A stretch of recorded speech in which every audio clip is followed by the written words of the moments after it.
Solomon, DC, what's up, man? Yeah, I'm loving this after show, and I just wanted to explain my point about the point I was trying to make with Teddy Roosevelt about because it ties into that conversation we're having. What should progressivism do with 21st century globalization and that Right. form of capitalism? Should we reject it, resist it, embrace it, adapt it, or modify it? And the point I was trying to make is that reminding the American people of what that lucky accident with Teddy Roosevelt started, which then paved the way for his younger cousin, Theodore Roosevelt, Franklin Roosevelt, to do the same thing and get elected 4 times in the mid-20th century can be done in the 21st century, and we shouldn't wait for another happy accident that might never happen to do it. Is that the notion that progressivism and democratic socialism are antiquated terms that don't really fit with the global capital market that's an American meme, an American myth. If you try to go to Western Europe, they've completely globalized. They are just as entrenched in the global market as we are, and they've created social democratic societies. Because what matters is that they use the globalization as a tool to advance progressivism by promoting their native industries and protecting their workers to make sure whatever growth they get out of the globalization that they've adopted, it matters to everyone, instead of how you'll see, like I watched, I have tabs on my laptop, or back when I had cable, CNBC or CNN Money, Bloomberg would talk about like America's recovery is stronger than Europe, it's stronger than the older markets, because our growth percentages per quarter over the year were 2 to 4%, while others were net 0 to 2%. And so because we're going faster, it means that we're having a strong economy and we're recovering faster. When really, we're not. We're really recovering at the same rate or slower than them, because as Bernie says, each of that yearly growth, at least 50% to 75% of that money is all going to the top 1%.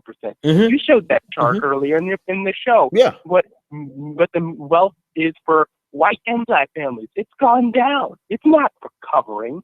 Neither one of them is doing better. And that's not happened. Unemployment is high in a lot of this, especially the Southern European countries, but their industries, especially in Northern Europe, they're strong. They're protecting their workers. Volkswagen, which is why Volkswagen is going through such a tumult right now over what they did with the diesel cars, is that Germany, a lot of their companies, including Volkswagen, are 50% run by workers. It's 50% corporate and 50% the workers, and they have basically a 50% vote on all executive decisions, and that ensures that the German manufacturing industry, which is their industry, is protected and promoted, and wages remain high, which means the tax base remains high, which means the progressive policies and social safety net that they pride themselves over.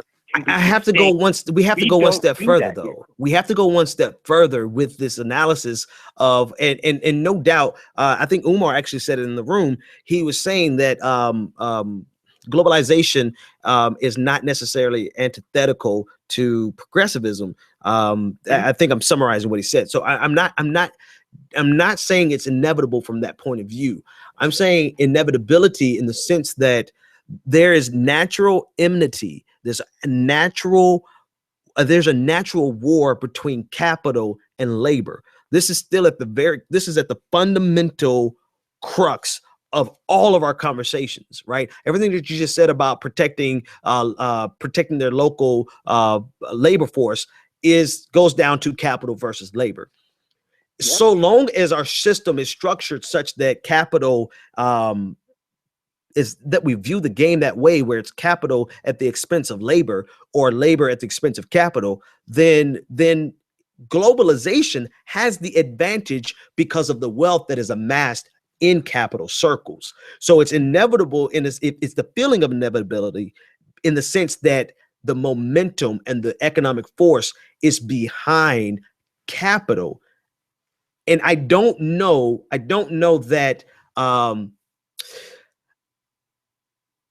I personally don't know. I don't know the end game for this. I don't know the end game. This is something that, and it's not something we're going to answer on our show tonight, right? We're talking about some pretty big questions. And I hear and I agree with everything that you said in terms of protectionism, limited protectionism, so that the people of your nation can enjoy it. But then you still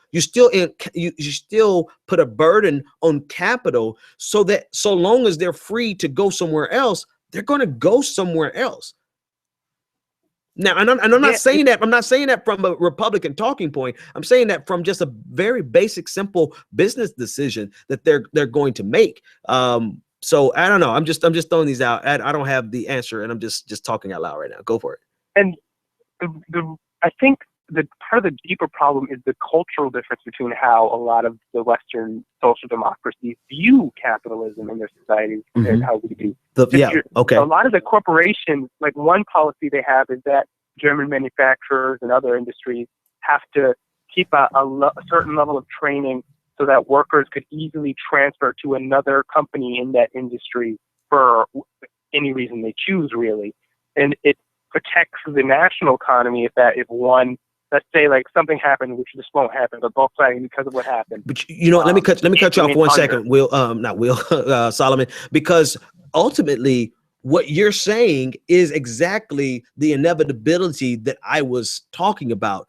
They aren't changing globalization. They are reforming globalization.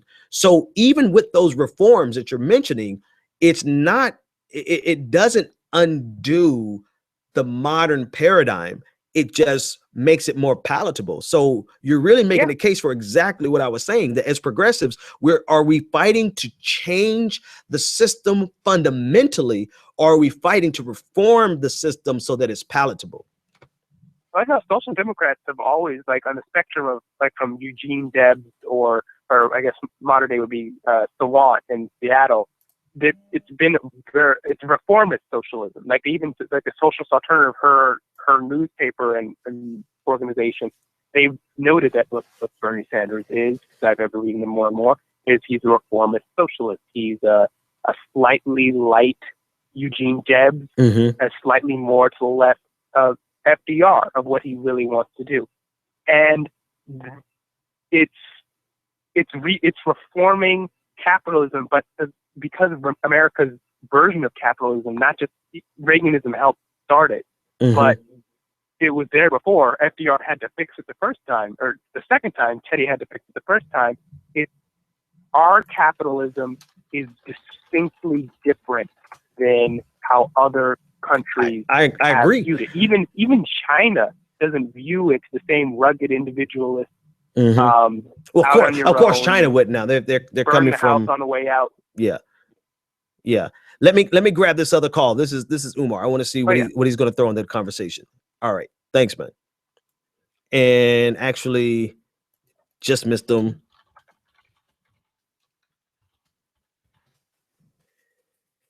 But yeah, so basically what even in spite of what you're saying, it's still a reform, right? We're still reforming capitalism. We're not changing capitalism. And I think that's the crux of it, right? Are we fundamentally going to change capitalism, or are we just going to tweak around the edges? I'm not saying blow up capitalism. I'm saying, are we going to reform it?